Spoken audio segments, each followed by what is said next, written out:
Welcome to the Coach Business Podcast, where we talk about all things coaching and business or coaching business, which Ah, is that's where exactly the what name comes from.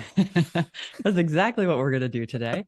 And we have a guest. This is Jonathan Goodman. He is here because he has a book coming out and I want you to read it and then probably read it again. So, Jonathan, can you give us a quick intro about who you are? Yes, thank you. Thanks for being here. Who am I? I was a personal trainer 1 week after my 18th birthday.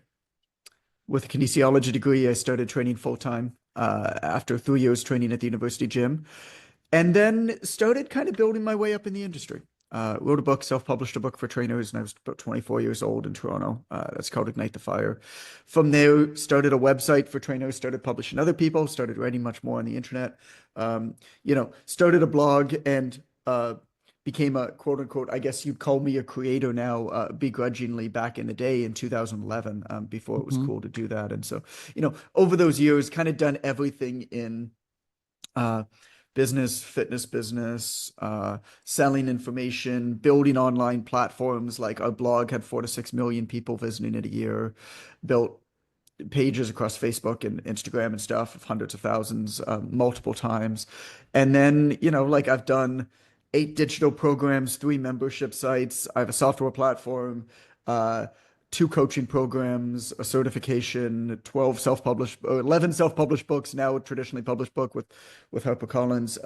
I didn't know this about myself, but I actually counted them up because I sent them to a team member the other day. I've actually built 7 different unique $100,000 plus verticals over Mhm. the years. So I've basically built businesses in the fitness industry 7 different ways that have generated over $100,000, which is pretty wild.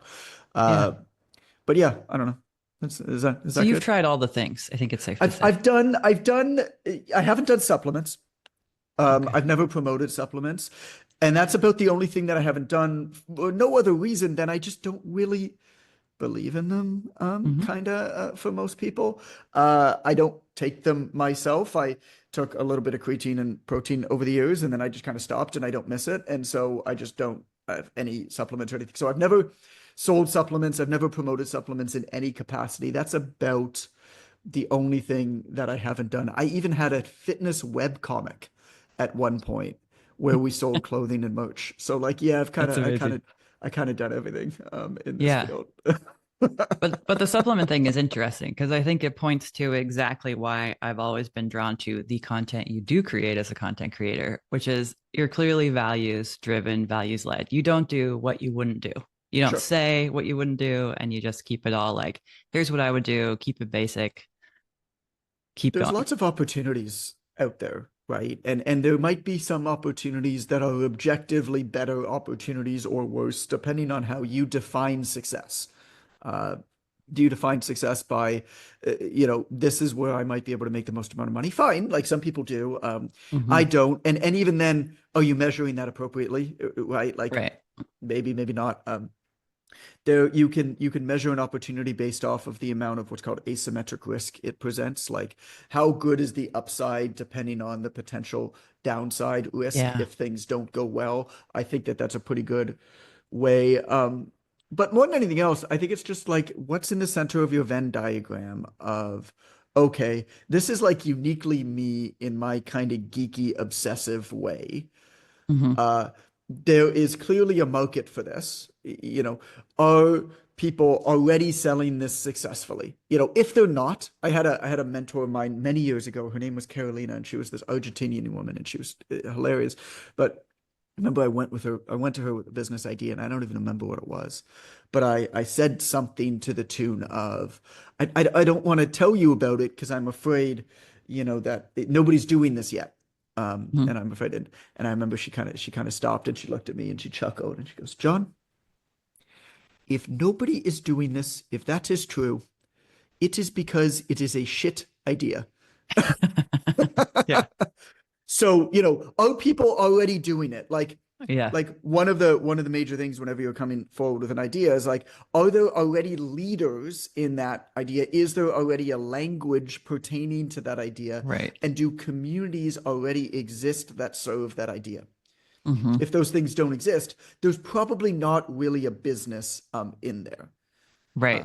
And then the third is, you know, basically what's my profitability? How can I build something out of this? So like, you've got your unique thing.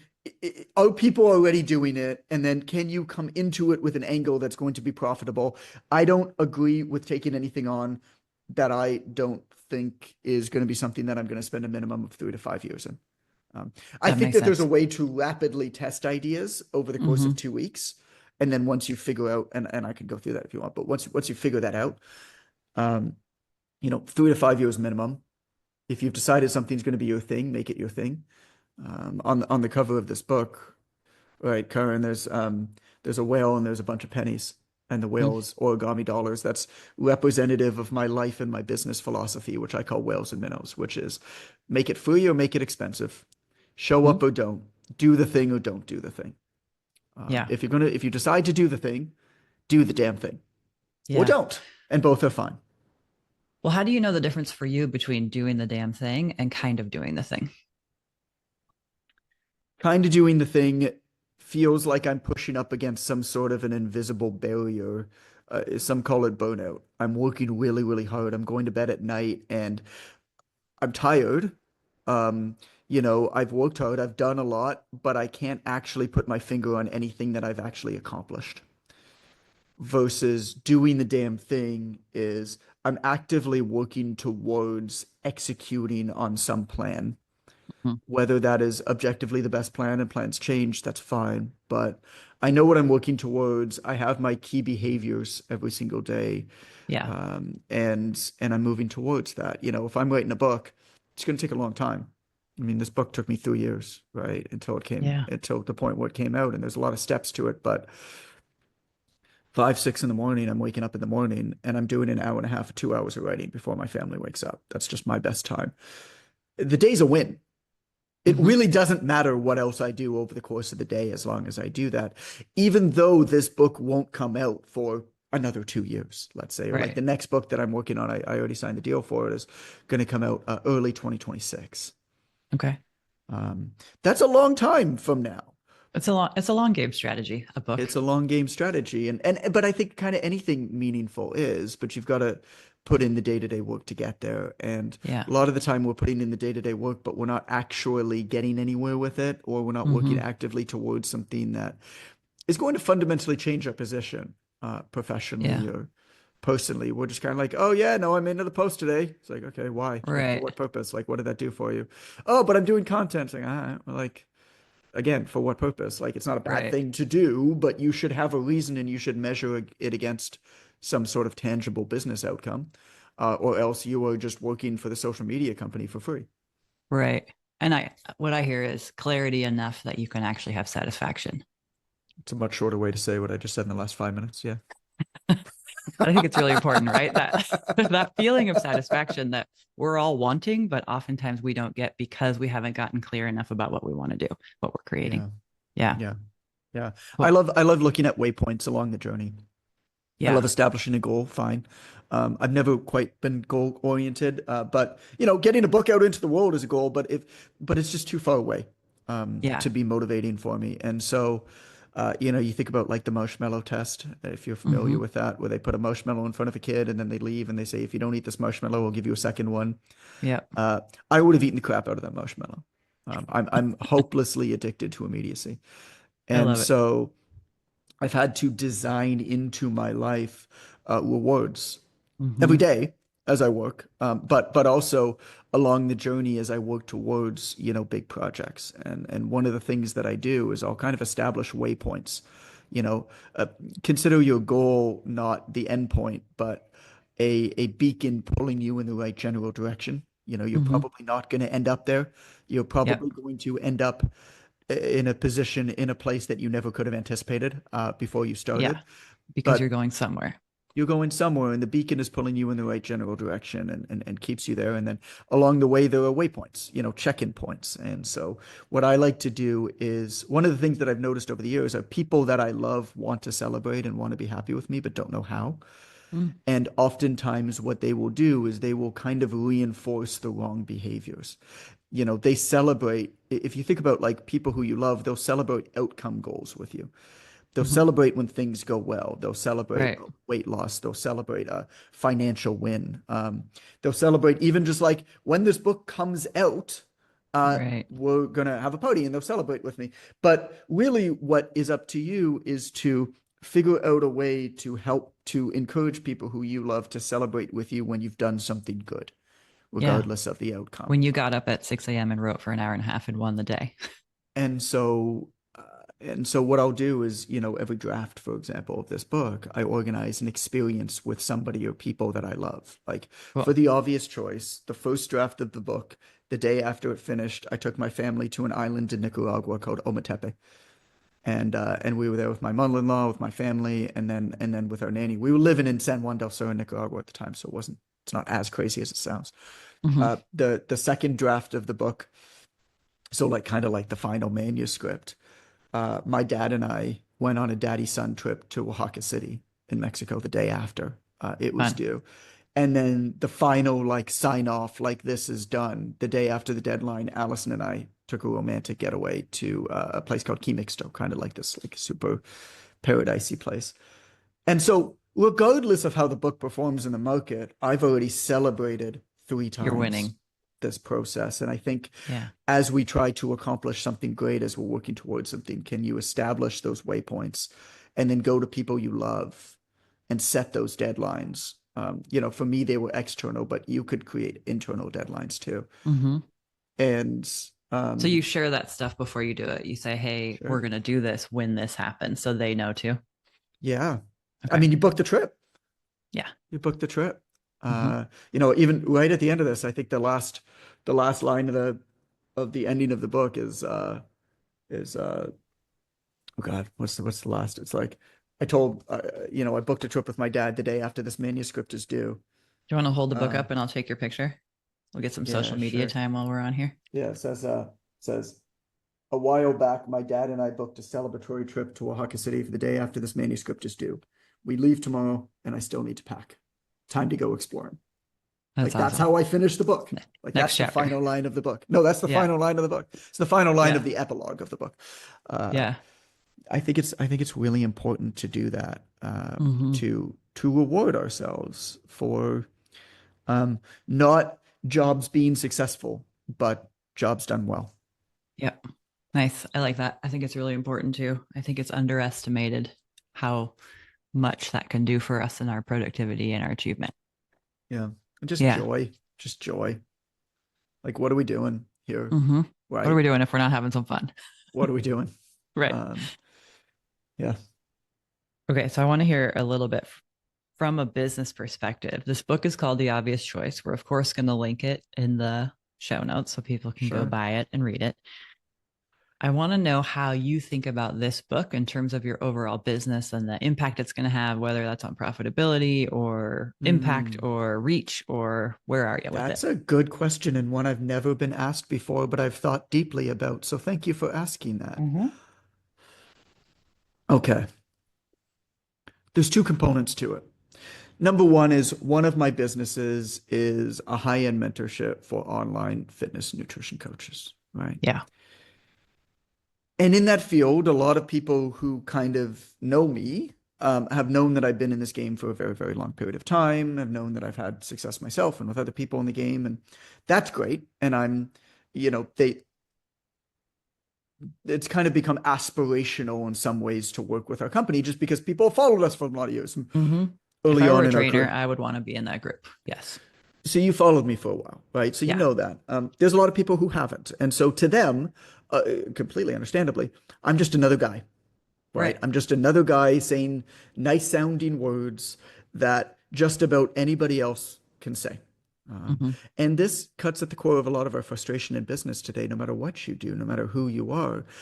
Even if you are better, even if you think that you're better, whether you are or not is a different conversation at all. But, you have the right intentions. There are no nice sounding words that you can say that others also can't say that don't care as much as you, that don't have the experience that you have, or the knowledge, or the wisdom, or the history of success that you have. And so, Correct. nice sounding words will only get you so far.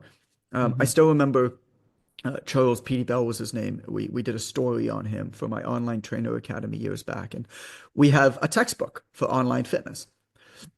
And we asked him.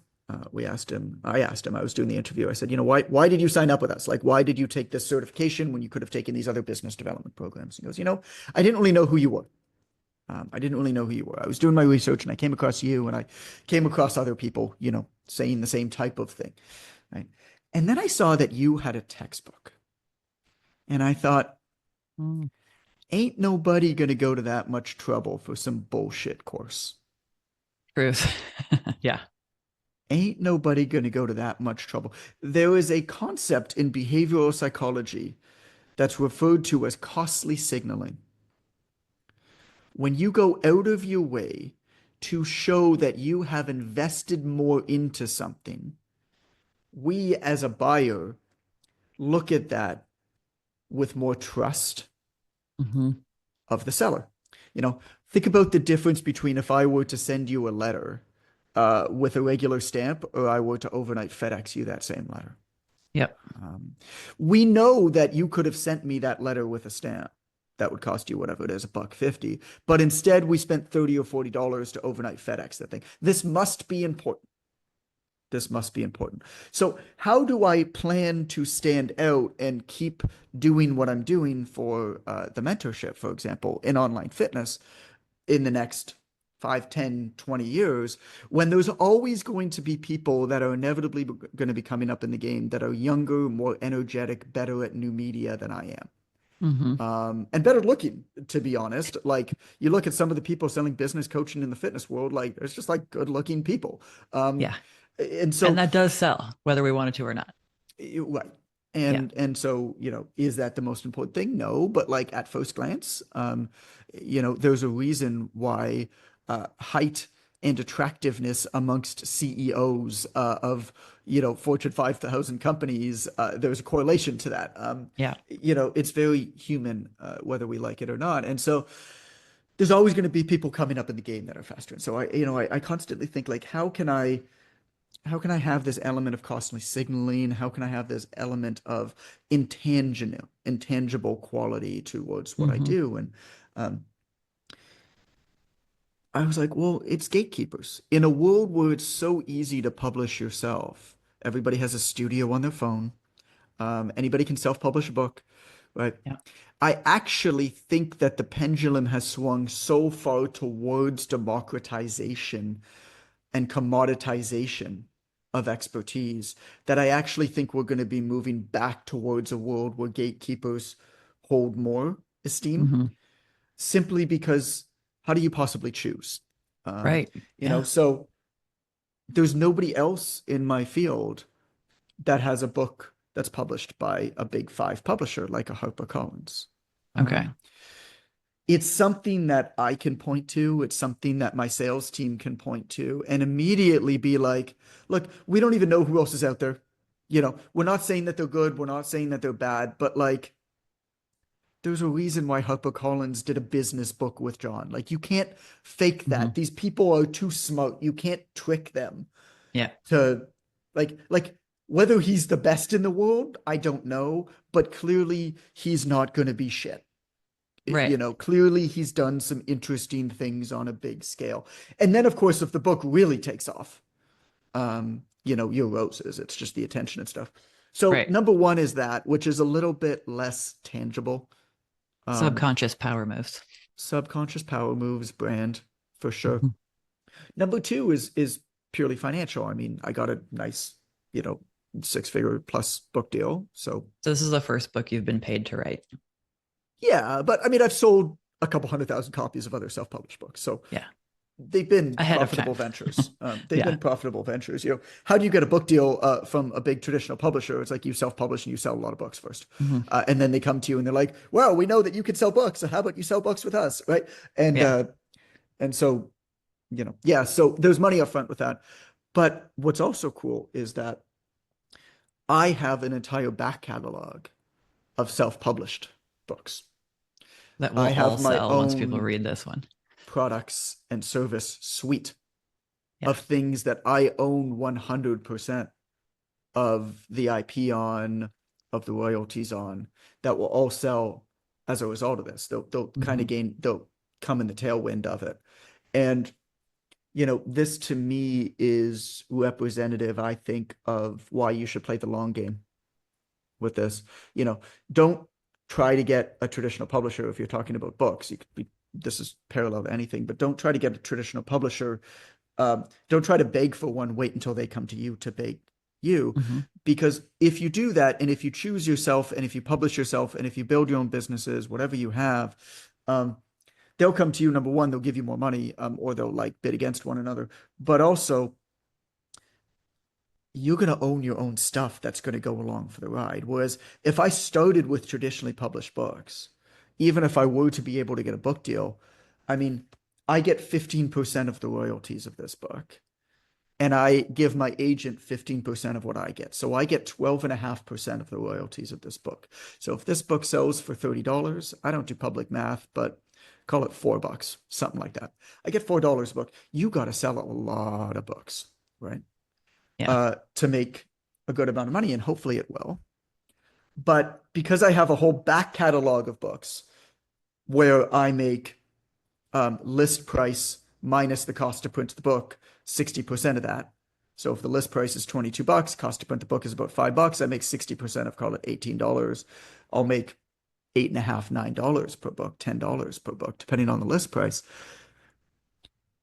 If everybody who buys this book, if every 5 people who buy this book buy one copy of another book that I have, that starts to really add up. Right. You're compounding. So there's also that, like, I have a back catalog of work, and now I'm going the traditional route for the additional clout, for Mhm. the additional reach, for the additional distribution, knowing that there's a chance that this could crush. But all my other stuff is going to go along for the ride. If I didn't have the other stuff, the business decision to do this book this way would have been a much harder decision to make. Yeah. Right. Nobody's ever asked me that. Thanks for sharing. Because, I think it's one of the things that people will do really early is write the book self-publish, but they don't have a market, they don't have a community, they don't have Sure. anyone to buy it. And then it feels like it was a failure. But Right. the thing that you said that I want to hear more about is choose yourself, because I think that's what makes everything successful. So many of us are waiting to be chosen, but choosing Yeah. yourself, like, how do you think about that? A you ever watch the movie Wayne's World? Of course. Okay, so you know the part where there's the weird naked Indian who shows up in the dream that Yes. says, if you book it, they will come. Yeah. So the hardest to learn truth about business is that if you build it, they won't come. Yes. Correct. It's not true. Nobody wants to know that. It's not true. You have to choose yourself, and you have to make the market for yourself. I used to think that, oh, I'm doing all of this great work. I'm supporting all of these other people. When I come out with something, they're going to support me back. And then, the first time it didn't happen, I came out with like a self-published book, or I put on a conference. I don't remember what the self-published book was first, but then I put on a conference. The first time I came out with something that I was really proud of, um, it really hurt. It really hurt that people I loved, family, good friends, colleagues who I really cared for, that I felt like I had done a lot for, Mhm. all of a sudden seemed to spontaneously disappear. Mhm. Um, Not everyone, but just about everyone. Leading up to the thing, oh, I'm so happy for you. Yeah, man, let me know how I can support. And then you come out with a thing and they disappear. And so the first time that happened, I was really hurt by it. The second time it happened, I said, is this me? Is there something I'm doing? Right. The third, fourth, fifth, sixth, up to the 20th time that's happened, I realized that that's just the reality of how the world is. And perhaps, there are other ways to do it. Nobody has ever funded me. Nobody has ever invested in me. Nobody has ever published me up until now, 14 years in.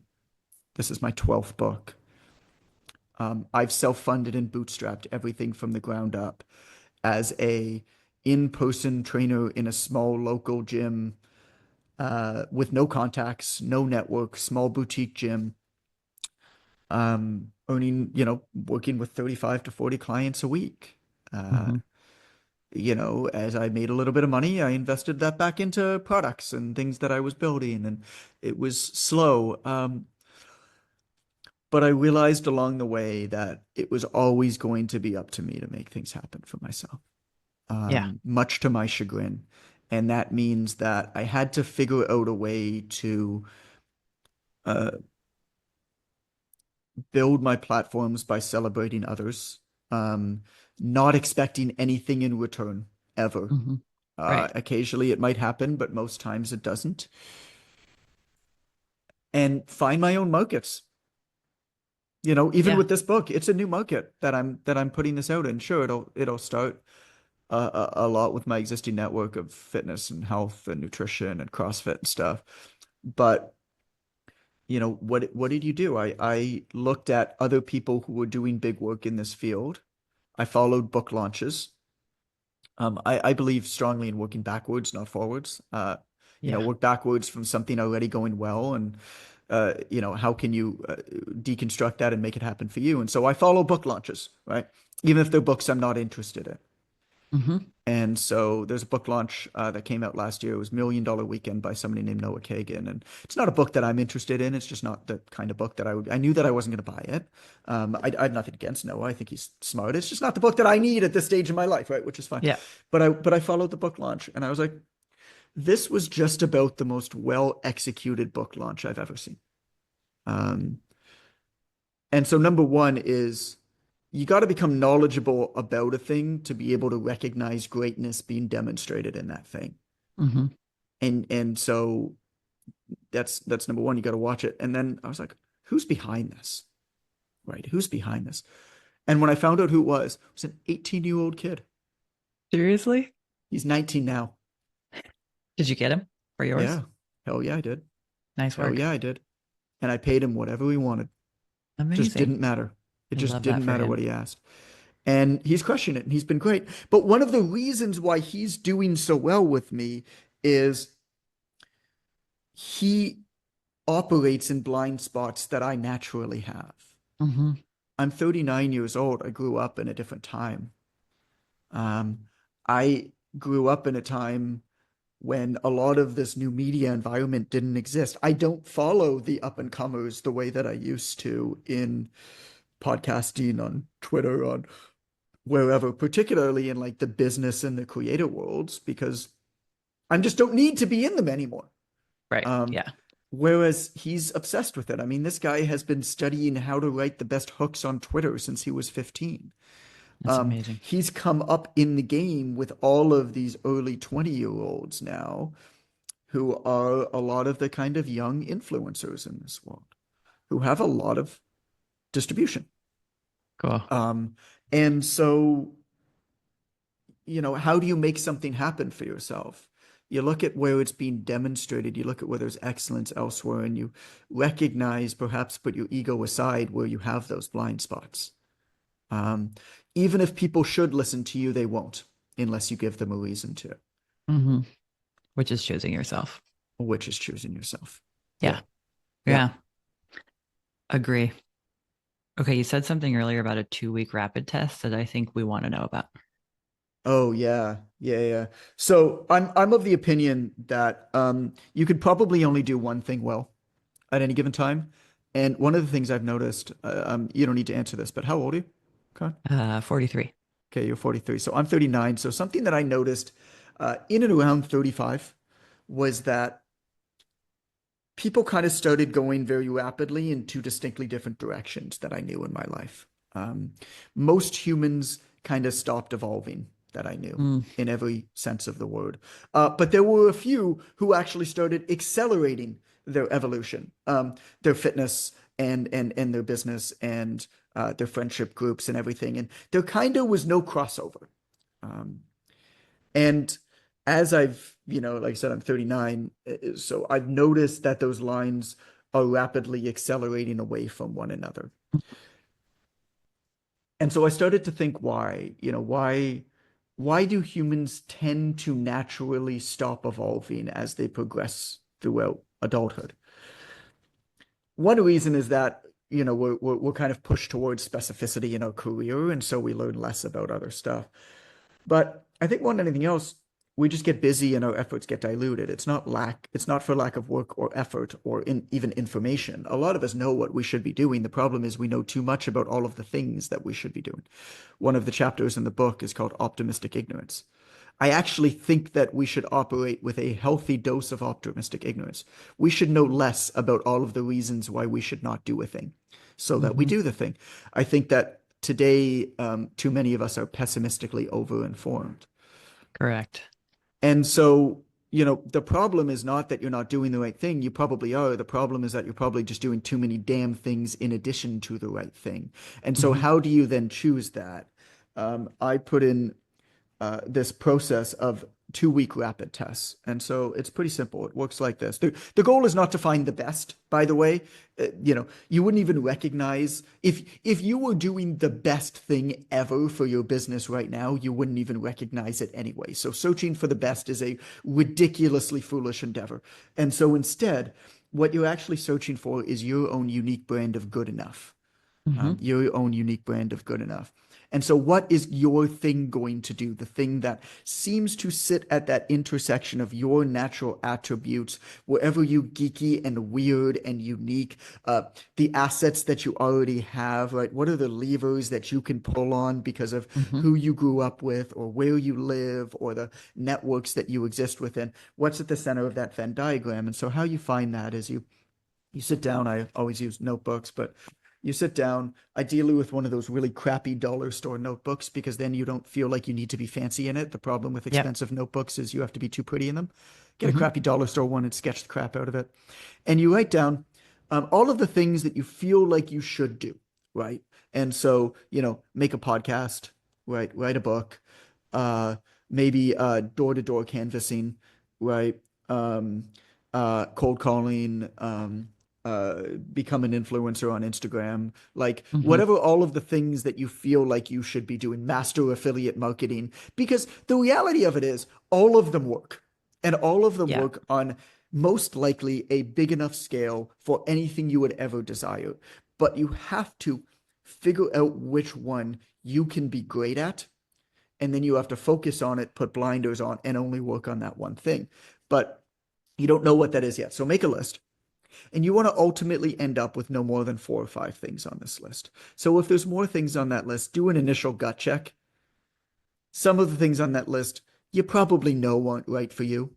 You just heard somebody that you respect say one time that you should do it. Yep. Good information is not necessarily good advice.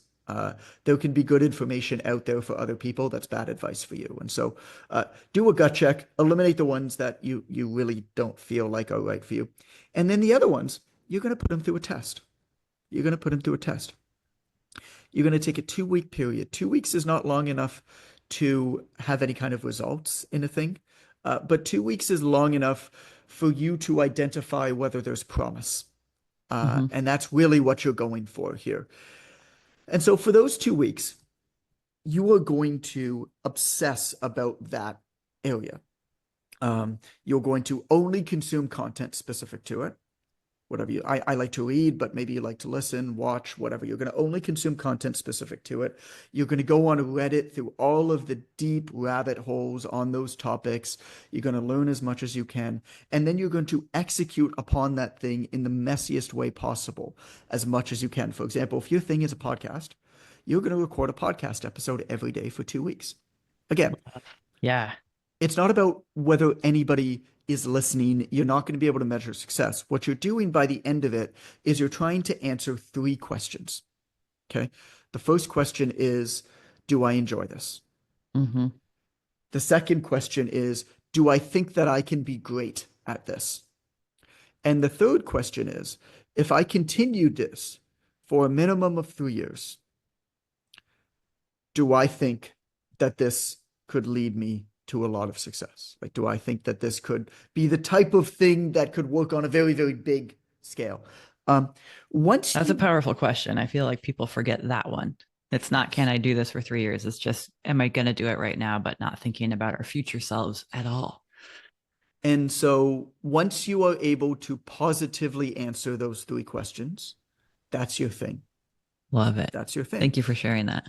And what you do then in terms of executing upon that thing is you break down all the different elements to it. And so anything that you want to do has soft skills, has technical skills, has hard skills, has networks. And so I'll give you just an example. Like, let's say you decide that YouTube is going to be your thing. It's just an easy example to give. Let's say that you want YouTube. Okay. Well, what are some of the soft skills? You're probably going to go and study improv comedy and join an improv comedy troupe. You're going to study public speaking. Um, and you're going to like learn how to be an actor. I mean, that's the Mhm. soft skills. What are some of the technical skills? Well, you're gonna learn the ins and outs of how YouTube operates, of how their algorithm works, of how you can A/B test thumbnails. You're gonna watch videos, you're gonna consume content where people are talking about what's working now, what's always worked. You're gonna understand human psychology as they consume content on that thing. What are you going to do for network? You're going to build an up and coming group locally of other YouTubers who exist close to you, and you're going to be the center of that network. And then you're going to go to existing YouTubers who are more established, and you're going to ask them if they want to present to your group of up and coming YouTubers, and you're going to create a group that way in your own kind of network and community. You're going to attend events, of course, that have to do with YouTube and YouTube specific events. And then the final bit is, well, how do you convert people into being customers off of that platform? Every platform has its own nuances, has its own kind of ethics and ways that you do it. So, how are people actually converting off of that platform? And so you see what I mean? This is a lot of work Mhm. that you have to get deep into if you want to master that thing. And it exists within anything that you want to do, whether it's YouTubing, whether it is affiliate marketing, whether it is podcasting, or even like door-to-door networking, within a 2 mile radius of you. Uh, Once you find that thing, you start to build the soft and hard and technical skills and the community that you need around that thing systematically in a way Yeah. that others won't, because they're going to be so diluted, because at the same time as doing YouTube, they're like, well, maybe I should make shorts for TikTok. Hmm. And it's just that's why nobody gets anywhere. And there's no room, like what we were talking about before we hit record is like we need to do things where there's no ego in it. There's not that immediate, like if you're doing a 2 week test and you're diving in that deep, I'm Yeah. imagining you don't have time to not choose yourself. Yeah. Yeah. Yeah. Yeah. Yeah. I mean, you have to. So there's something called good. Oops. There's something called Goodhart's law, right? There's something called Goodhart's law. Goodhart's law states that when the measure becomes the goal, it ceases to be a good measure. So when the measure becomes the goal, it ceases to be a good measure. Okay, well, what do we often measure when we're looking at, let's say, content? We measure likes, follows, subscribers, engagement. Um, that perhaps is representative of where we want to go. Probably not, to be honest. Um, but perhaps it is. Either way, it's instrumental. It's not final. It is one measure that's instrumental along the pathway of where we want to go. And so it's up to us to identify the metrics that lead to tangible business outcomes with whatever that we're using. And one of the things, I call it the Sesame Street razor in the book, but one of the things that intelligent people tend to do when they know too much about something is they tend to disguise their hypothesis inside of a question. The question is not, how do I use Instagram to get more clients? The question is, yo, I need some more clients. What's the best way to get more clients? When you inject your own hypothesis into it, what you are doing is that you are, by definition, shielding yourself from all of the other potential ways that may be better ways, faster ways, profitable, easier, simpler ways Hmm. to achieve your desired outcome. Now, the answer might be Instagram. Probably not, to be honest. But the answer might be Instagram, but you don't necessarily know that it's Instagram. So you have to investigate these things and you have to measure them based off of tangible metrics that relate to your outcome goals. Like we measure in my coaching business, um, not likes and followers on, call it my Instagram account. We measure the amount of inbound DM inquiries that we get as a Mm. result of my content. And we've Yeah. become more sophisticated over the years, whereas now we actually measure, we do measure those, but what we also measure is the amount of inbound inquiries that actually lead to customers. Mhm. And those types of content that, because we can get a lot of inbound inquiries of people that are unqualified Yeah. or the type of service that we produce. It's pretty easy to do. Um, but what we found and what's interesting is that actually there's an inverse correlation between the type of content that I can put out that gets 30, 40, 50,000 likes and the type of content that I put out that actually leads people to put their hand up and say, hey, I'd like to talk to you about working with Right. you. Yeah. And this is why on my Instagram page, you see some of my posts have 30,000 likes. You see some of my posts have 110. Hmm. And the posts that have 110 are the posts that actually drive business, Yeah. That makes not sense. the post that has 30,000. And so, if you do this locally, I have a friend of mine here. He owns a seasonal gelato shop in Toronto called Bar Ape, and it's one of the top gelato shops in the city. And so he comes to Mexico in the winters because he shuts it down because who wants to eat gelato in the winter in Toronto?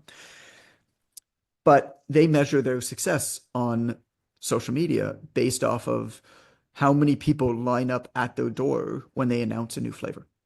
Hmm.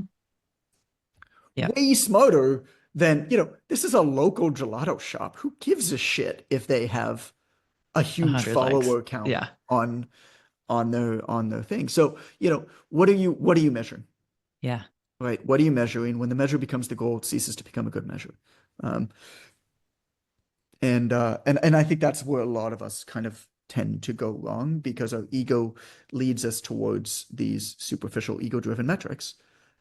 And we look at others who get a lot of those things and make up stories in our own mind about how, Hmm. because they have so many likes, they must be living on a private island surrounded by supermodels and fuzzy slippers eating caviar all day. Uh, that's not the case at all.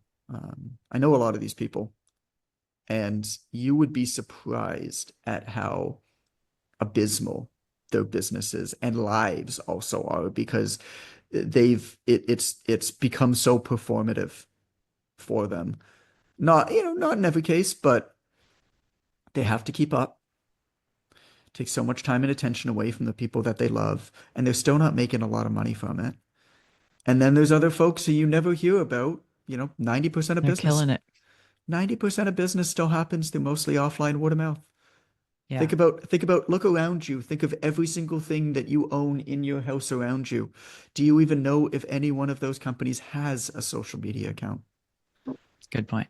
let alone whether you consume their content? Think about the people who you hire, your lawyers, your trainers, your accountants, your massage therapists, financial advisors, whatever.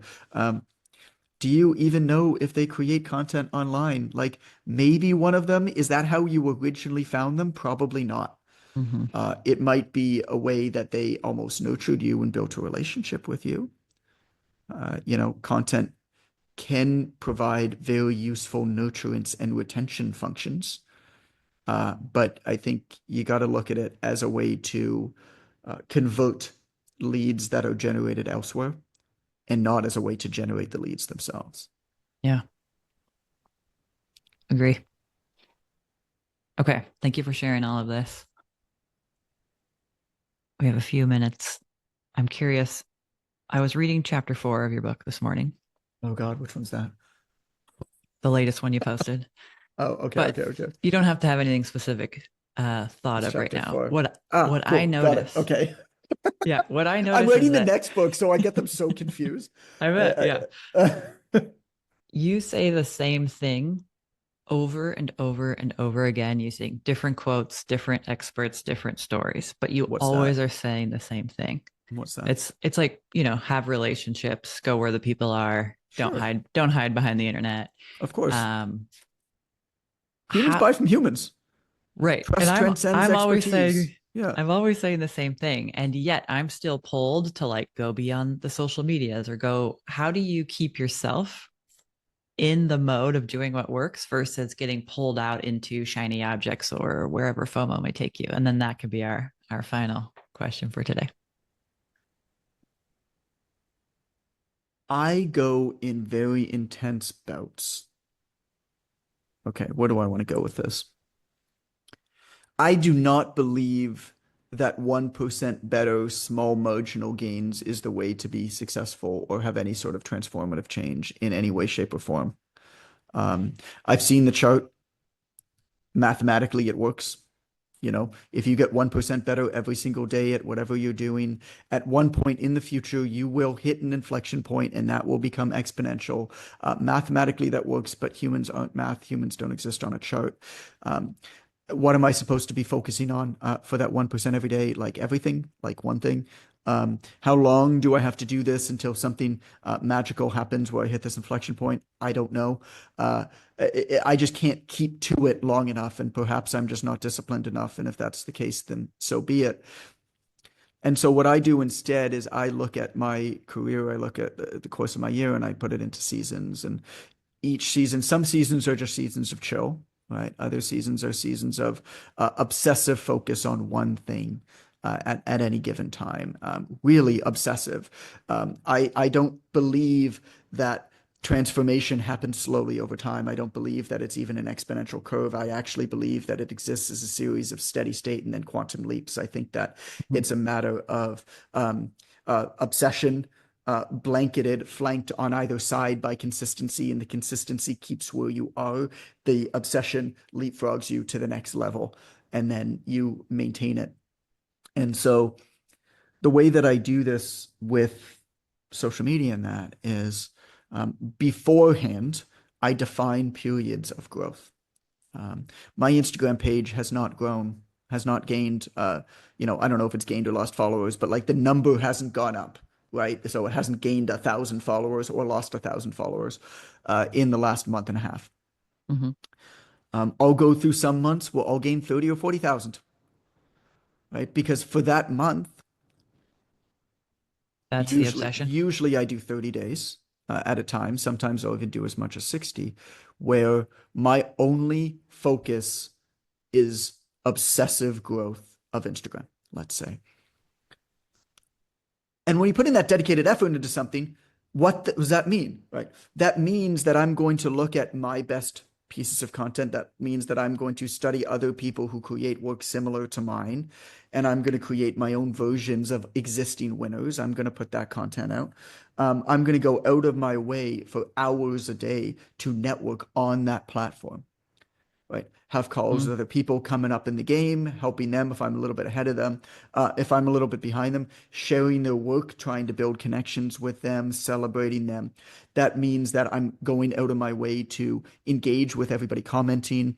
I'm thanking people who are sharing my work. I'm going to other pages of people who talk about the same things as me. I'm looking at the people commenting on those pages.